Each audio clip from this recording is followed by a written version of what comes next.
Unfortunately, Arman Tsarukyan has been forced to pull out of his matchup on weigh-in day against Islam Makhachev, and he will not get the opportunity to fight for the first time for the lightweight championship. That will be eventually later on this year, I'm sure, once he recovers from that back issue that he suffered. Apparently, it was only a pound or two left in his weight cut, but in doing so, he injured his back, which made him unable of performing at his best for this high stakes matchup. So you can't blame him if he doesn't feel as close to 100% as he possibly could. You know, this might be the only opportunity he gets to fight Islam Makhachev, so he might as well make the most of it.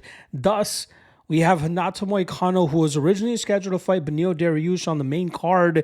He gets elevated to the main event here and gets his crack at the lightweight title as he rides a 4-fight winning streak and hopes to make the most of this opportunity, especially with all the new fans that he's been able to create with those just amazing post-fight interviews he's been putting on during this current winning streak as well. Unfortunately, he's going up against a very tough Islam Makhachev who doesn't care who the UFC puts in front of him. He's probably going to squash them anyway, and the odds reflect just that for this matchup with Moicano, with Makhachev coming in around that minus 1,000, minus 1,200 range, where we have that plus 700, plus 600 line for Renato Moicano. Just want to give you guys a quick breakdown here. Again, not too much to touch on. I believe Makhachev goes out there and mauls Renato Moicano.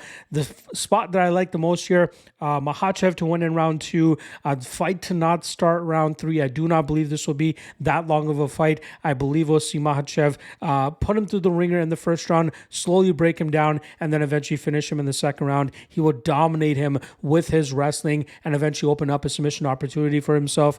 I know Moicano is a high-level BJJ specialist, but just as we saw Makhachev submit Charles Oliveira to win the title back in 2023, I expect him to do the same thing, or 2022, I should say. I expect him to go out there and do the exact same thing here to Renato Moicano, maybe even easier, and it probably even ends up coming through in the first round, maybe second round, but that's pretty much my thoughts on this matchup here. Again, a huge blow in terms of the main event, but luckily, UFC 311 is not a completely top-heavy card. We have a solid co-main event still with the bantamweight title on the line between Merab Dvalishvili and Umar Nurmagomedov. Not to mention battle of former light heavyweight champions Yuri Prochazka and Jamal Hill. We got Peyton Talbot on the card. Again, a bunch of other fun fights. So even though there was a big fight fallout in the main event, there are still some fun fights to be had on this 311 card. So make sure you guys still tune in and witness the mauling of Renato Moicano here. So there you guys go. Quick breakdown for the new main event of UFC 311.